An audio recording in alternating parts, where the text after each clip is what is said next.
Laughter rang out as Claire stepped off the bus, mocked for her size, abandoned by the man she came to marry. Then a quiet farmer pushed through the crowd, dropped to one knee, and proposed in front of everyone. The town froze. But what happened next will leave you speechless. First, let's go back to the beginning. The sun beat down like judgment as the bus doors hissed open and Claire Bennett stepped into the red dirt stillness of Granger, Texas. The heat hit first, then the stares. Claire, 32, with soft features framed by strawberry blonde curls tucked into a neat low bun, clutched a scuffed brown suitcase in one hand and her dignity in the other. Her dress, faded blue with faded roses, clung to her curves, not by choice, but because it was the only thing she owned that still fit after a month of saved meals. She was not dainty, not polished, but she was present, and she had come here for something real. Granger hadn't expected her, or maybe it had, and simply come to watch the circus. Clusters of locals gathered around the bus stop like flies to heat. Wide-brimmed hats, cheap sunglasses, folded arms. Murmurs turned into whispers, whispers into open mockery. "She don't look like the catalog," someone muttered. "Looks like they sent us 2 for 1. A ripple of cruel laughter spread through the crowd, carried by heat and malice. Claire didn't respond. Her cheeks burned, yes, but she kept her chin high, her spine rigid. She'd faced worse. Loneliness could do that. It trains you in silence. She scanned the row of pickup trucks, hopeful for a sign. A man holding a flower. A name scribbled on cardboard. Anything. But there was no one. The man she'd exchanged letters with, the widower looking for companionship and help on his land, hadn't come. Whether by cold feet or cruel joke, Claire had been left standing, alone, and yet not entirely unseen. From a nearby porch shaded in late afternoon gold, Tom Carter watched. Mid-40s, tall and broad-shouldered, with hands shaped by dirt and decades. He leaned against the wooden post of his farmhouse with quiet intensity. A battered Stetson cast a shadow over his sharp brow and weathered jaw. He didn't laugh.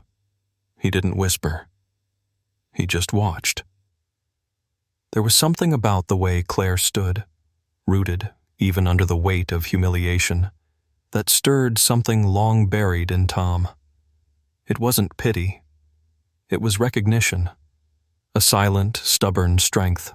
A refusal to shrink. And as the town laughed and she stood silent, he saw her, not as a joke, but as a woman worth walking toward. Claire moved forward as if the dust might swallow her shame.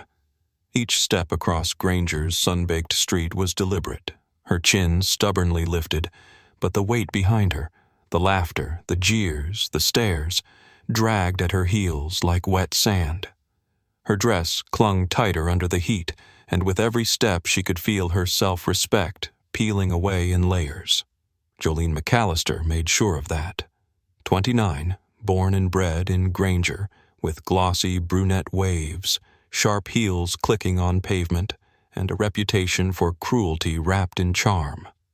Jolene stepped into Claire's path like a pageant queen on parade, arms crossed, eyes glinting. "Did you get lost on your way to the county fair?" she sneered, her voice bright enough for everyone to hear. "That service must have had a sense of humor. Hope you kept the receipt." Laughter exploded. Men, women, even teenagers holding up phones, their screens glowing like flashbulbs of shame.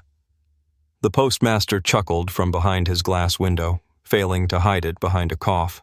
An old man spat into a bucket like it punctuated the joke. Claire's face flushed. Her eyes welled, but she blinked hard. Not out of fragility, but defiance. Her voice, when it came, cracked but stood.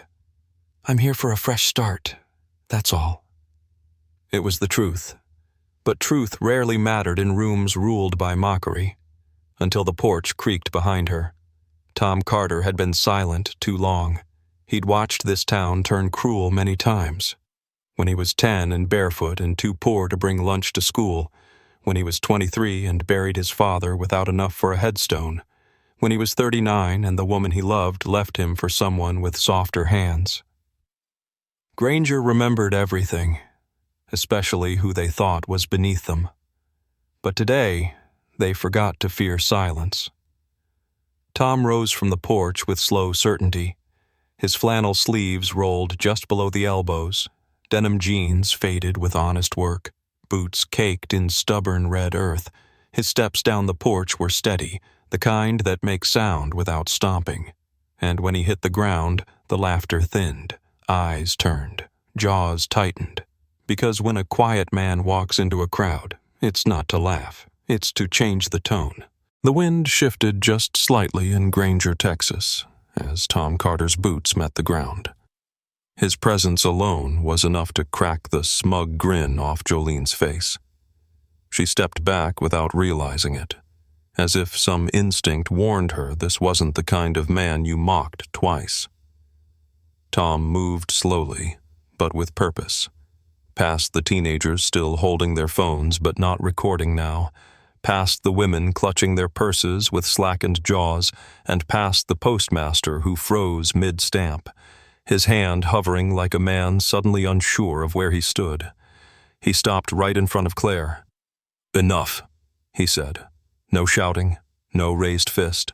Just one word, weighted like an anvil, dropped on silence. The laughter died instantly. Claire turned, startled. Her breath caught when she saw him up close. His eyes, blue-gray like morning frost, met hers without flinching. Tom took off his hat, holding it over his chest. His voice, aged oak and firelight, filled the space left behind by their cruelty. "This town forgot its manners," he said, eyes sweeping over the gathering. "But I haven't. Claire, you came all this way, not for their laughter but for life. You wanted a partner? Well, I've been praying for one." Then he knelt. The world seemed to stop. He didn't kneel with hesitation. He knelt with reverence. In one hand, calloused and stained from a lifetime of harvests, he held a simple ring, a small silver band, tied with a thread of twine, humble as the man himself. "Claire Bennett," he said, voice low but unwavering, "would you be my wife?" Claire stood frozen, her eyes wide and shimmering. Her hands rose to her lips as the meaning unfolded. She wasn't imagining it. This wasn't pity. This wasn't charity. It was honor. Her fingers trembled over her heart. Then, slowly, she smiled. Not the kind of smile people fake for politeness. A real smile, born from ache and rising above it. The kind of smile that tells you she's about to say yes, not just to a man, but to a life reclaimed. "Yes," she said. Gasps rolled through the crowd like thunder behind glass. Jolene's face fell, pale with disbelief. The postmaster forgot to breathe. But somewhere in the back, someone clapped, then another, and another, until the applause filled the street, not in ridicule, but in respect. The last light of the day spilled across the porch like a benediction, warm and soft as a worn quilt. Claire sat beside Tom on the creaking swing, her hands resting quietly in her lap, fingers brushing the fraying hem of the floral dress that once felt like a costume, and now felt like armor turned silk.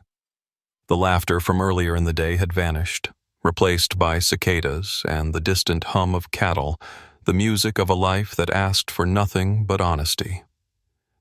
"I thought I came here alone," Claire said, voice barely louder than the wind in the wheat. Her gaze stayed fixed on the horizon, where the sky melted from gold to fire. "But I think I was meant to be seen." Tom didn't answer right away. He looked at her, really looked, with the same quiet depth that had once watched from a shaded porch while the world mocked a stranger. His hand found hers, rough and warm. "They judged the outside," he said simply, "but I saw everything else." And that was enough. In the weeks that followed, the town shifted in its boots. Jolene avoided Claire's eyes now, her smiles stiff and cautious. The postmaster tipped his hat. Even the teenagers who once snapped photos now bought honey and eggs at the farm stand, their glances shy, unsure whether to apologize or pretend they hadn't laughed. But Claire never needed the apology. She co-managed Tom's farm like she'd lived there forever, sleeves rolled, hair pinned up, laughter rising over fields at dawn. She turned her quiet pain into something fruitful, hosting Sunday markets with homemade pies and jam jars that bore her name. People came not just for produce, but to talk, to listen. And slowly they understood. She hadn't changed to belong. She'd stayed exactly who she was until belonging had no choice but to catch up. Some still whispered when she walked by, but now it wasn't mockery. It was reverence. A story retold under breath and behind hands, because no one forgot the day a too-fat mail-order bride stood taller than them all, not with revenge, with grace, and a man beside her who saw her worth before anyone else even tried.